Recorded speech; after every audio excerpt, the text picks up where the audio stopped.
Hi friends, welcome back to Poppy simple world. ഇന്ന് നമ്മൾ തയ്യാറാക്കുന്നത് ഓണസദ്യയിലേക്കുള്ള വടുകപ്പുളി നാരങ്ങ അച്ചാറാണ്. അച്ചാർ തയ്യാറാക്കുന്നതിനായിട്ട് ഞാനിവിടെ ഈ ഒരു വലിപ്പത്തിലുള്ള വടുകപ്പുളിയും നാരങ്ങ എടുത്തിട്ടുണ്ട്. നമ്മളിതിൻ്റെ തൊണ്ടൊന്നും കളയില്ല, തൊണ്ടോട് കൂടി തന്നെയാണ് കേട്ടോ നമ്മൾ അച്ചാറിട്ടെടുക്കുന്നത്. ഇത് കണ്ടോ, അപ്പോൾ ഇതുപോലെ നമ്മൾ കട്ട് ചെയ്ത് എടുത്തിട്ടുണ്ട്. ഇനി ഇതിലേക്ക് ഉപ്പ് ചേർത്ത് കൊടുക്കാം. എന്നിട്ട് നല്ല പോലെ ഒന്ന് ഇളക്കി യോജിപ്പിച്ചതിന് ശേഷം ഒരു അരമണിക്കൂർ മാറ്റി വയ്ക്കാം. ഇനി അച്ചാർ തയ്യാറാക്കാം.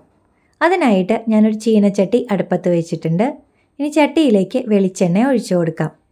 വെളിച്ചെണ്ണയൊക്കെ നല്ല പോലെ ചൂടായി വരുമ്പോഴേക്കും അതിലേക്ക് കടുകിട്ട് കൊടുക്കാം. കടുകൊക്കെ ഒന്ന് പൊട്ടി വരുമ്പോഴേക്കും അതിലേക്ക് 2 വറ്റൽമുളക് ഇതുപോലെ കട്ട് ചെയ്തത് ഇട്ട് കൊടുക്കാം. ഇനി അതിലേക്ക് 2 പച്ചമുളക് ഇങ്ങനെ കട്ട് ചെയ്തതും അതുപോലെ കുറച്ച് അധികം വെളുത്തുള്ളിയും കൂടി ഇട്ട് കൊടുക്കാം കേട്ടോ. വെളുത്തുള്ളി ഞാനൊന്ന് ചതച്ചിട്ടാണ് ഇട്ട് കൊടുത്തിട്ടുള്ളത്. അതുപോലെ ഒരു വലിയ കഷ്ണം ഇഞ്ചിയും കൂടി ഒന്ന് ചതച്ചതിന് ശേഷം ഇട്ട് കൊടുത്തിട്ടുണ്ട്.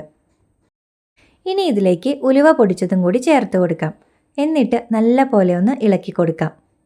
ഇനി ഉണ്ടല്ലോ, കുറച്ചധികം വേപ്പില കൂടി നമ്മൾ ചേർത്ത് കൊടുക്കുന്നുണ്ട്. വീണ്ടും ഒന്നുകൂടി മിക്സ് ചെയ്ത് കൊടുക്കാം. ഇതൊന്ന് മൂത്ത് വരുമ്പോഴേക്കും അതിലേക്ക് കായപ്പൊടി ചേർത്ത് കൊടുക്കാം. ഇനി ഇതിലേക്ക് മുളക് പൊടി കൂടി ചേർത്ത് കൊടുക്കാം. എന്നിട്ട് ലോ ഫ്ലെയിമിൽ വെച്ചിട്ട് ഒന്ന് ഇളക്കി കൊടുക്കാം കേട്ടോ. ഇത് കരിഞ്ഞു പോകാതെ നോക്കണം കേട്ടോ. ഈ ഒരു പാകമായി വരുമ്പോഴേക്കും നമുക്കിതിലേക്ക് നമ്മൾ മിക്സ് ചെയ്ത് വെച്ചിരിക്കുന്ന ആ ഒരു നാരങ്ങ ഉണ്ടല്ലോ, അത് ചേർത്ത് കൊടുക്കാം.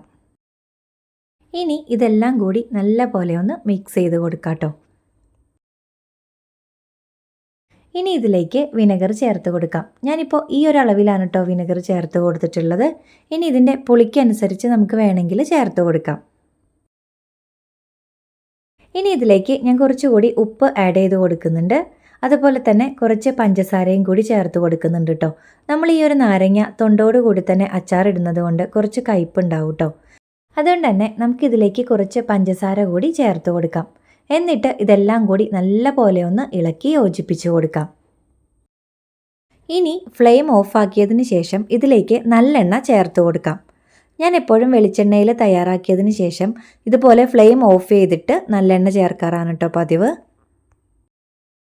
വീണ്ടും ഇതെല്ലാം കൂടി നല്ല പോലെ ഒന്ന് ഇളക്കി യോജിപ്പിച്ച് കൊടുക്കാം.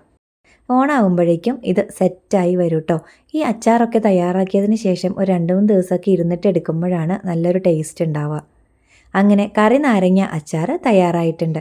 അപ്പോൾ ഈ ഒരു ഓണത്തിന് എല്ലാവരും ഇതുപോലെ ഒന്ന് തയ്യാറാക്കി നോക്കിക്കോളൂ. എല്ലാ കൂട്ടുകാർക്കും ഹാപ്പി ഓണം.